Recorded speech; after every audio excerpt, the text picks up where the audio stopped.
Hey there, Moonlighters. This is Dr. James Harrington coming to you from the Oklahoma State University Medical Center in Tulsa, Oklahoma.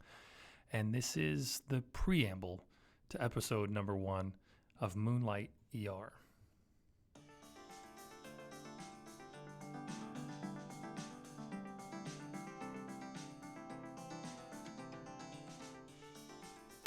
Now, this is episode number 1 called Diagnosis and Testing. And in the subsequent episodes, we're going to talk quite a bit about what it means, what certain tests in the process of diagnosing. Emergency medicine really serves two purposes in the medical community. Number one, it's our job to make rapid and accurate diagnoses, particularly of serious diseases. And then number two, it's resuscitation, right? So this is, I think, a very important topic. And one of the ways we go about this is laboratory evaluation. So, to start, there's a great book called Studying a Study and Testing a Test by a physician named Richard Reigelman. Now, this is the first edition of the book, and this was recommended to me by Dr. Jerry Hoffman, who is associated with EM Abstracts, which is a great podcast. And I'm going to go ahead and forward the recommendation. I think this is a great book. I loved the first edition.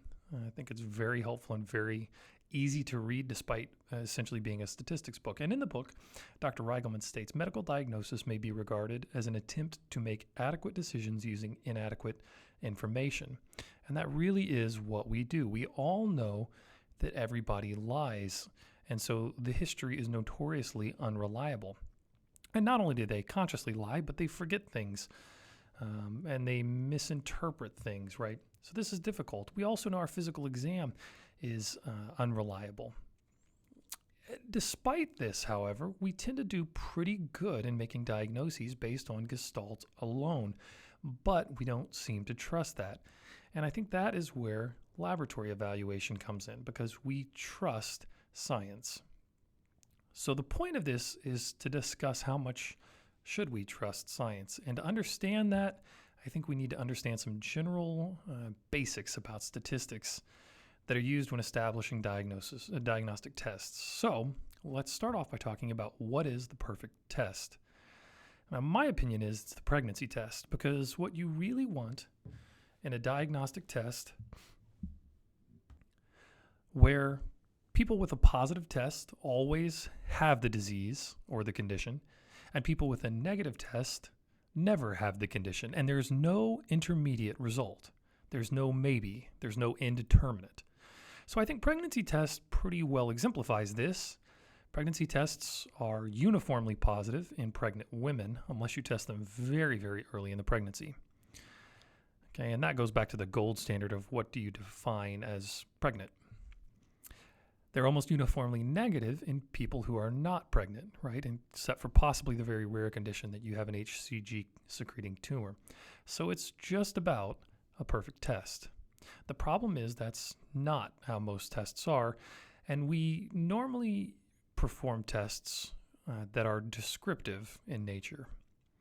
And when I say descriptive in nature, I mean they occur along a range of values. They describe something about the patient. For instance, a white count is either 2 or 4 or 12 or 25, right?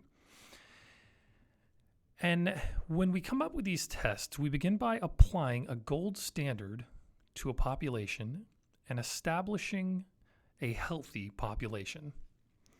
Okay, they have a negative gold standard test, and then we perform this test in them. And we divide them up, okay, so that 95% in the middle are considered normal, and the 2.5% on the bottom and the 2.5% on the top are considered abnormal, although we recognize that they are within the normal distribution, okay? But we're going to split them out. And these are going to be our abnormals. Afterwards, you take a population with the disease of choice and you apply the test to it, and usually it runs something about like this. Now you can see it overlaps to varying degrees with what we call normal and abnormal, and these are subsequent tests. But this is the beginning of establishing a descriptive test. And this is usually what we're talking about when we talk about diagnostic testing. This is the white count, this is the D dimer, this is the BNP, this is troponin. Okay, so when we have these tests, we really need to be asking more of them than I think we commonly do. We need to be asking questions like, what exactly does it tell us?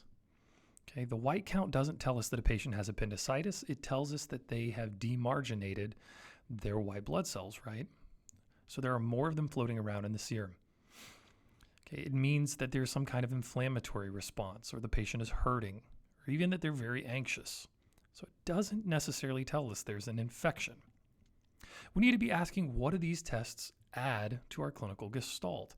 And this is not commonly studied, because if it doesn't add anything to our clinical gestalt, then the only thing it can do is confuse the picture. We need to know, how reliable is it? How reliable is it in the patient population it's studied in? How reliable is it in the community, in the way that it's normally ordered? Is it reliable when tested against a single researcher or multiple researchers, right? Lots of questions about test reliability. And then, has it been validated correctly? And when I say correctly, I mean, has it been validated in the patient population in whom it will normally be applied? Okay, so lots and lots of questions, and there are others. Another question we need, or another aspect of testing is, do you point test? Do you get a point estimate, which is what we do in the ER, or do you trend these tests? Now, point estimates is really ER. We see these patients for a very brief period of time. We get a chance to usually order a single test, and we have to make a diagnostic decision on that. Now, there's some argument that maybe trending doesn't actually help all that much either, but there are certainly some tests, at least in which the studies would suggest that it is the trend that is helpful, okay? So we're going to focus primarily on point testing, since in the emergency department, that's what we deal with. And in regards to this, you have to think, where in the process of the disease are you doing the test? Are you doing it in the clinically occult phase? Okay, when there are no real signs and symptoms that we can detect other than perhaps this lab test. Are we doing it in the clinically equivocal phase? Are we doing it in the appendicitis patient in whom they have right lower quadrant but perhaps no rebound?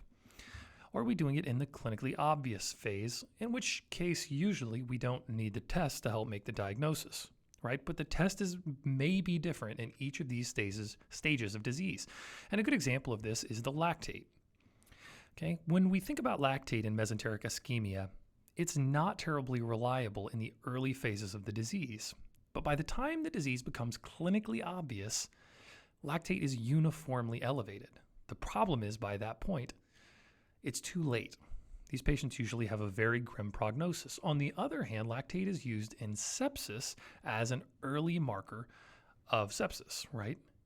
Of clinically occult sepsis. The problem is, lactate is often considered the gold standard for this diagnosis.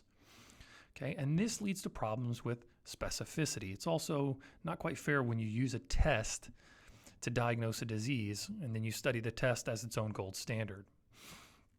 Okay, so there's some issues with this, but we see this not uncommonly, and troponin is another good example. Okay, once again, I really want to make the point, when we consider lab tests, we need to focus on what questions do they answer and what questions do they not answer specifically. Okay, another thing we need to think about, okay, what is the primary endpoint of these studies? What exactly is it that we are defining, and this should be defined by a gold standard? Okay, if the gold standard accurately describes the disease, then you can accurately assess the test. The problem is, if the gold standard is inaccurate, then it's difficult to assess whether or not a new test is worth anything. And a great example of this is something like a PE, in which case a pulmonary angiogram may identify lots and lots of PEs. The problem is, not all PEs seem to cause clinical problems. Okay, so the question becomes, how useful is that gold standard? We can identify a clot in the lung, but can we identify a clinically significant clot in the lung? And then when we base things like the D-dimer on that gold standard, what does that tell us about the D-dimer, right? So there's some questions about the gold standard as well. Another place we see problems with the gold standard, and probably a more relevant one, is in studies on acute otitis media. What is the gold standard for diagnosing acute otitis media? Okay, is it insufflation? Is it bulging of the membrane? Is it erythema? And these have all been argued about in lots of studies. Depending on the way you describe otitis media depends on the success of treatment. Another question in testing is accuracy. Okay? Does a test add accuracy to the diagnosis, or does it simply add cost? The problem with so many tests is they may not add enough accuracy to justify the cost of the test. Furthermore, concerning accuracy, is the test accurate in only an experimental population in which patient participants are carefully selected? Okay. Is there intra-observer variability? When one physician or one scientist evaluates a test, do they reliably get similar results again and again? Is there inter-observer variability? Can multiple physicians order the same test in a predictable set of patients and get predictable results? And probably the most important characteristic of a test, can this study be applied to the general population and produce similar results? We'll talk about this more later, but one of the big problems in studies on diagnostic studies, on laboratory investigations, is that when they're initially studied, they tend to perform very well, but when they are subsequently applied to the community, their diagnostic ability drops precipitously. But more on that later. So back to how we go about this.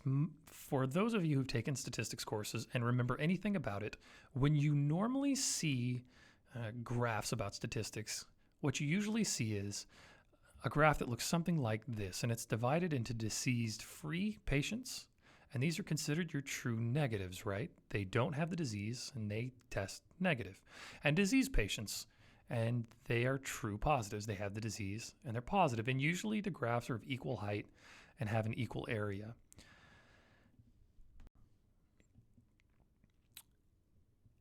And usually a line is drawn right down the middle. And to make this a little simpler, we're going to take out the diseased side and just look at the people without the disease. So these are all your true negatives on the left of that line. And on the right of the line, okay, so that's a positive. You have a false positive, right? Because these are all disease-free patients. These are our normals. Now let's knock that out and look just at the diseased people. These are true positives on the right, right? But to the left of this line, that's negative, right? So if we're going to call this our white count, if that line marks a white count of 12, and we're going to say to the right of that line are numbers above 12, 14, 16, 20. And to the left of that line are 11 to 9, right? So these people have a normal white count, or a normal whatever test you can imagine. So this is a false negative because we know these people have disease based on the gold standard that we have applied to them. So assuming our gold standard is quality, these are disease patients and we miss them because their numbers are too low. The problem is that in an experimental situation, for instance, like this, the normals are usually very carefully selected. And so usually your normals are similar in number to the abnormals. And one of the major questions we have to ask is, do our non-diseased patients look like the kinds of patients we would normally be ordering this test on? But in experimental studies, they often are not. So in this example, we've set our sensitivity to greater than 98%. You can see it's almost always all the way to the left of the abnormal group, which gives us a poor specificity. We almost bisect our normal group, so about 60% specificity. So this is an experimental group, and when we zoom in on this and take all of our abnormals here, each red dot represents somebody with the disease with a test result in this positive range, and all the gray dots represent normals. So you can see that at our mark right above what we would call our discriminatory line, okay, you have a positive test, and yet you will ultimately get 7 false positives for every true positive you diagnose. If you move that line up significantly, you still get 4 false positives for every 2 true positives. So you're still twice as likely to have a false positive as a true positive, despite a positive test by the criteria. And it's not until you get far, far, far out here that we start getting more true positives than false positives. So this is a problem with a test that doesn't have a good specificity. And you can see this until you get into a very distant range, you don't actually get a high positive predictive value. We'll talk about what that is in a minute, despite the fact that maybe the test as a whole looks good.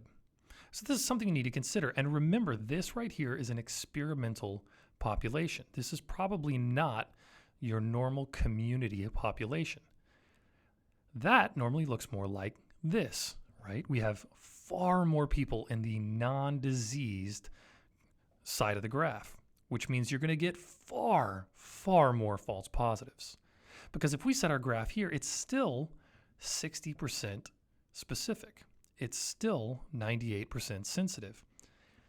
But now when we go one over, we're going to get 30 false positives for one true positive, or 50 false positives for one true positive, right? And even if we move that line to the right a considerable amount, okay, even if we get ourselves up to an 80% specificity, okay, you're going to lose sensitivity, but you're still going to have lots more false positives than true positives. So I think this is something important to think about, and here's kind of what that would look like, and see how much we lose in sensitivity. And even here, you're going to get about 2 true positives for every false positive, right? Despite being 70% sensitive and 98% specific. Okay. So I think this is an important aspect of testing we need to know. Now, this ratio is often graphed as a receiver operating characteristic curve, an ROC curve, and a lot of times this is discussed as the area under the curve. Now, what that means is we plot these on a graph, and our diagonal line, so this line right here, demonstrates chance. This is 50-50. You flip a coin. These are lines that represent increasing levels of diagnostic accuracy. And when we plot out the area under the curve, that tells us something about the diagnostic accuracy of the test. So what are on our X and Y axis here? Well, on the Y axis is sensitivity. This is the true positive rate. So on the bottom of this is 0, at the top is 100%. Okay, that was the y-axis. On the x-axis, we have 1 minus specificity, which is the false positive rate. So we're plotting the true positive versus the false positive rate. Now let's take a look at how this works in real life. Let's set our limit way up here. So maybe we get one person with the disease. It's so high. So we're going to put our marker down here. We have barely 0%. We have 1% sensitivity. We catch 1. But that 1 is a true positive, right? So our 1 minus specificity is 0. We have a 0% false positive rate.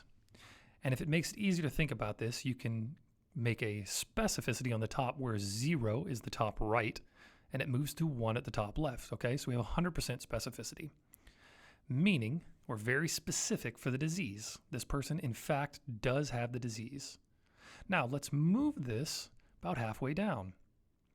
Now we've started to acquire some false positives. Okay, remember, to the right of this line are our positives, and you can see that some people that we know, based on the gold standard, do not have the disease, are now testing positive. So our false positive rate is going up. Okay, but our sensitivity is improving, so it's continuing upwards. But as it moves right, we're beginning to get more false positives. Now we're going to take it all the way to the left. We include everybody. We miss no one. Okay, so our sensitivity is 100%. We have gotten everybody with the disease. We miss no one. But the problem is we've also identified 100% of the false positives. Okay, so you can see kind of how this delineates how effective a test is at diagnosing a true from a false positive. So a perfect test would look like this. It would meet at the top left. So remember, we said specificity would start at the top right and go to 1 on the top left. So we'd have 100% specificity. At the same point, we would have 100% sensitivity. If you can think about this, if you move this line all the way to the right, it would drop straight down the left side, right? As your sensitivity decreased to 0, you would stay at 100% specificity. You would have 0 false positives. As it progressed to the right, it would stay at the top of the graph because you've already reached 100% sensitivity. So as you start adding false positives, as you carve through your true negatives, right, you stay at 100% sensitivity. How about a more realistic example? This is similar to a graph we'll look at in a minute. Okay, we're going to take the line here and move it to the right side of this graph, and you can see there's a great deal of overlap of these, even though you could come to a point where you could rule out all of the diseased patients, right? But you sacrifice a lot of specificity. So we're going to start way out here. You notice almost immediately as we move left through here, as we start lowering our number, we already start acquiring false positives. Okay, because our non-disease population overlaps our disease population. So you can see this starts out on a diagonal. As we move up, okay, we're adding false positives as we increase our sensitivity. And then as we make it to the very top, okay, we've reached 100% sensitivity. So we've reached the top, okay, but we still have some negatives, some people without the disease to carve through, okay, which is why we're not at the right side of the graph yet. So as you can see, we could find a point here, much like the graph we saw earlier, where we have 100% sensitivity and we have about 60% specificity. So if we're really trying to rule out a disease by which we have no other means of ruling out and that is very, very deadly, then this might be a good test. But the problem is going to be doing it in the right patient population. Because if this normal patient population is huge, you're going to get way, way, way more false positives than true positives, right? Okay, if you can reduce your normal population, if you can do it in a very select population, then maybe it can help you rule them out. Okay, so this is how an ROC curve works. And in general, and this is really the money slide for you, okay, an area under the curve of 0.5, so half the graph, so a line approximately on the diagonal, this is the same as chance. That's supposed to be chance. So this is like the flip of a coin. When we move up to about 0.7 to 0.8, this is considered fair diagnostic discriminatory ability. Okay, this is not really clinically useful, despite the fact that it looks like it's about halfway in between 0.5 and perfect, but it's not really clinically useful. And I'll show you why in a minute. 0.8 to 0.9, so up in this range, is pretty good discrimination. This is when you can start using a test clinically. And really up here is where you want your test, is 0.9 or greater. Okay, because this suggests that most of the positives you get are going to be true positives relative to false positives. So here's a real life example. This is D-dimer for PE, and you can see this probably sits somewhere around a 0.7 to 0.8. Okay. Much like the example we used earlier, at about a 40 to 50% specificity, and you can see this goes backwards on specificity to kind of put it in different terms, you reach 100% sensitivity. And so this is why oftentimes D-dimers are considered to be positive at greater than 500, okay, because they don't miss anything at that point. But the problem is they become far less sensitive once you get past 500. Okay, so that's kind of our marker, so we don't miss any PEs. Now, let's move on to this little 2x2 box. This, I think, is what we're mostly familiar with. So let's just review. On bottom, you have your general patient population. This is your overall N. And the clear guys have no disease.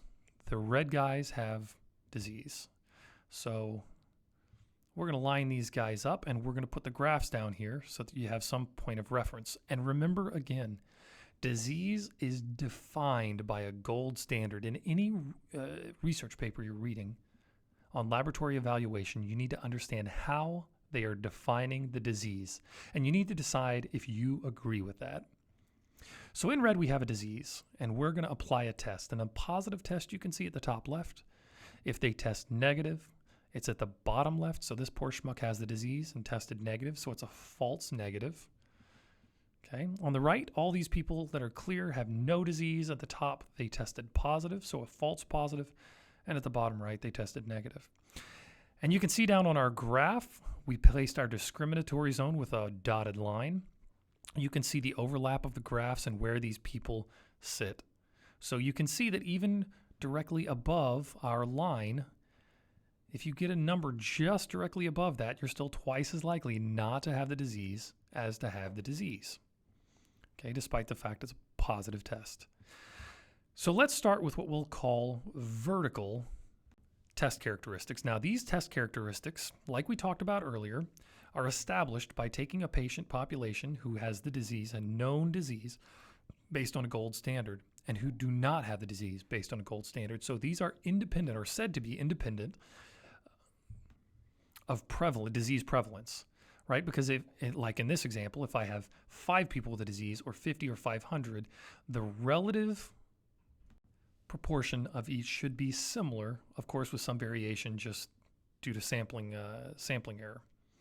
Now, this isn't always true, and we'll talk about why in a minute. But for now, let's go with that. So in this case, we have 4 people who tested positive for the disease. So that's our numerator, over 5 total people that we know have the disease. So that gives us a sensitivity of 80%. On the other hand, specificity, right, is all the people who we know do not have the disease and who tested negative for the disease over all the people who don't have the disease, okay, whether they tested negative or positive. All right, and in this case, that's 82%.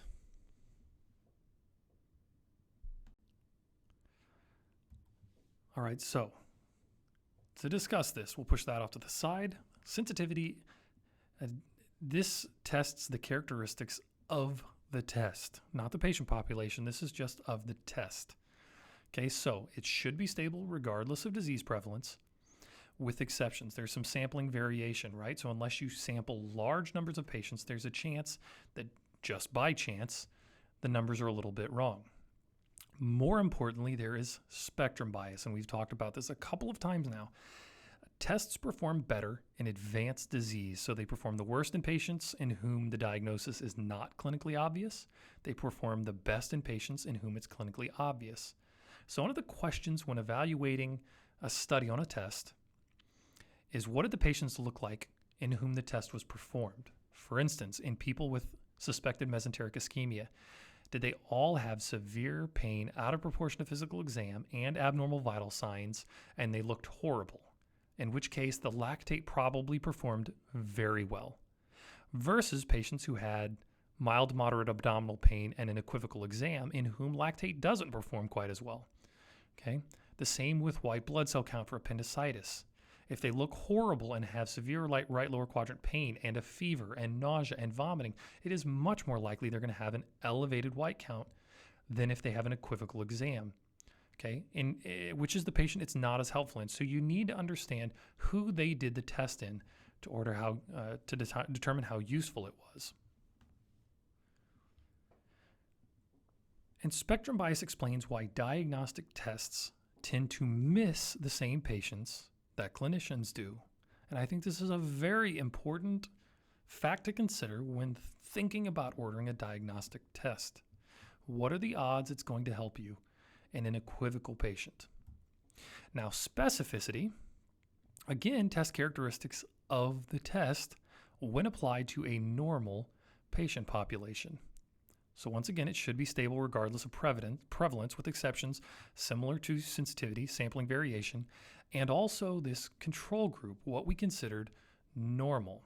If the normal group doesn't represent the normal non-diseased population in whom the disease is normally screened for in, okay, it's going to have a different performance. And I think a good example of this, back to lactate, if you use a normal as all patients over 60 years old who have abdominal pain, who have full workups and are found to not have mesenteric ischemia, and you establish that as your normal lactate, that's going to be very different than if your normal group is a bunch of high school students or college students or young athletic folks in the military, right? So the normal that you test these tests on may make a big difference in how specific it is for the test, okay, if it's very unrelated to the normal patient in whom you're going to perform the test in. Now, those were vertical test characteristics. So how about the horizontal test characteristics moving across this 2x2 chart, right? And this is a much more clinically relevant variable, because the vertical test characteristics require that you know who has and does not have the disease based on a gold standard, but we don't know that when they walk into the ER. What we know is, do they have the positive or negative test? If I get a positive test, what is the chance they actually have the disease? If there's a negative test, what's the chance they don't have the disease? So in this case we're working with, there are 4 people with a positive test who have the disease. There are 3 people with a positive test who do not have the disease. So what we're looking at is the number of people with a positive test who have the disease as a fraction of all the people with a positive test. So what are the chances that a positive test represents a true positive? Right? And in this case, it's about 57%, right? 4 people out of 7 total with a positive test. And this is a prevalent dependent variable. Okay? So when we look at this, on the graph at the bottom here, we're looking at all positives, so anybody above that line, above that discriminatory value. So if we do this test in a population with a high prevalence of disease or a high prevalence of the outcome, okay, then it's very likely to show us true positives, not because of the test itself, but because of the prevalence of the condition. So for instance, if I do a pregnancy test on an OB ward, I'm going to have a very high positive predictive value, not because the test is great, but simply because everybody on an OB ward is pregnant. The reverse of that is true in a situation when I might do a pregnancy test in patients in a urology clinic. In that case, I'm going to have an incredibly low positive predictive value, despite the fact that we discussed earlier a pregnancy test is as close to a perfect test as we have. And why is that? Well, it's because nobody in a urology clinic should have a positive pregnancy test, or at least almost nobody, right? And so any positive you find, despite the incredible rarity of a false positive, in that patient population, you might expect a false positive to be more likely than a true positive, because in that population, you may have somebody who has an HCG secreting tumor, right? So it would be a very unusual case where your false positives may be higher than your true positives on something that is close to a perfect test. Now, the negative predictive value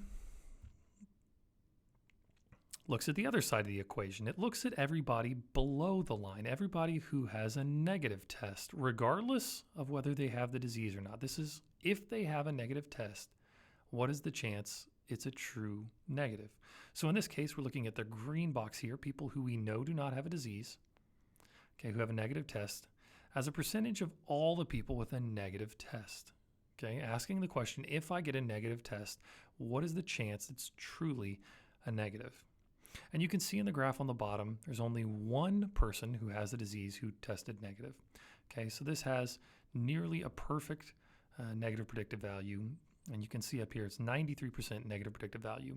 Okay, so 93% of people with a negative test don't have the disease. And again, this is prevalence dependent. If I have a very high prevalence, this is kind of a reverse.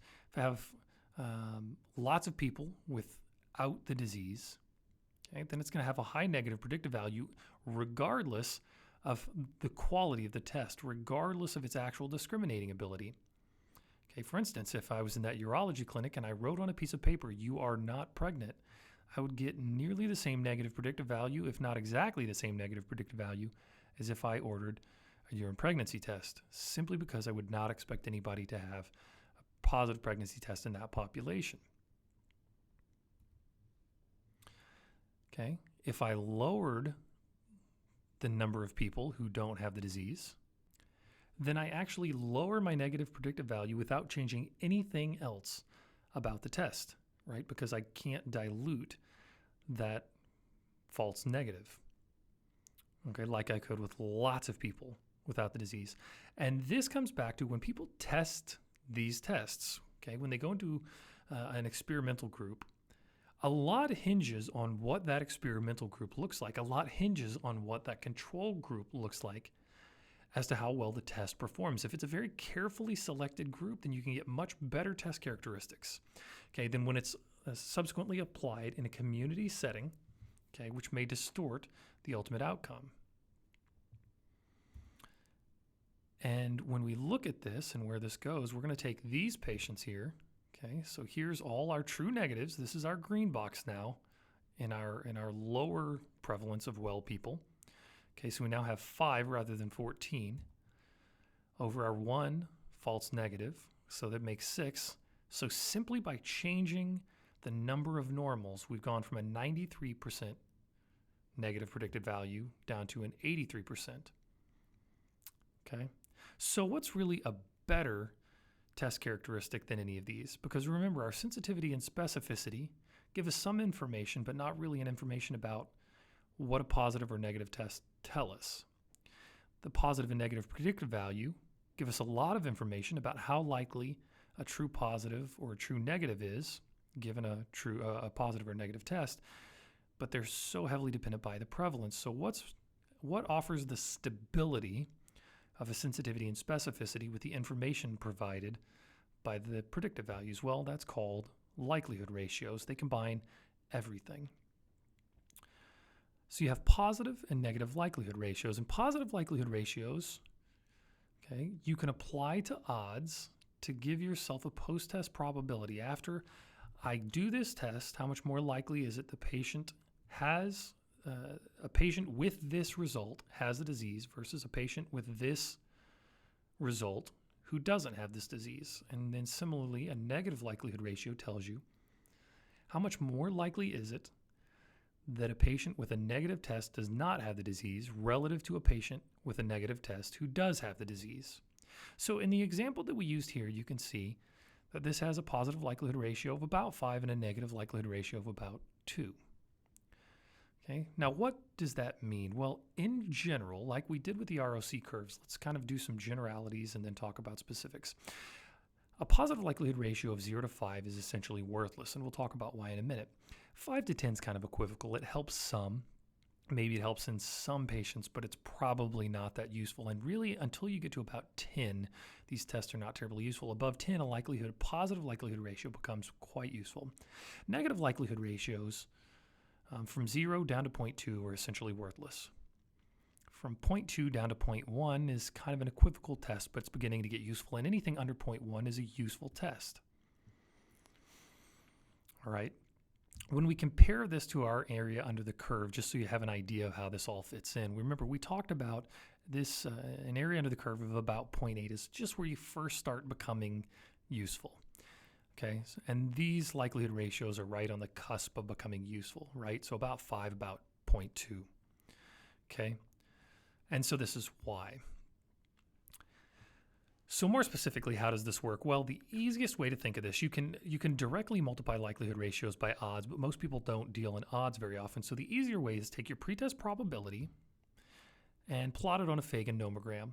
Now, don't expect that I think you use this on any clinical encounter, but what I think this is worth doing is playing around with to give you an idea of what a likelihood ratio will do to your pretest probability.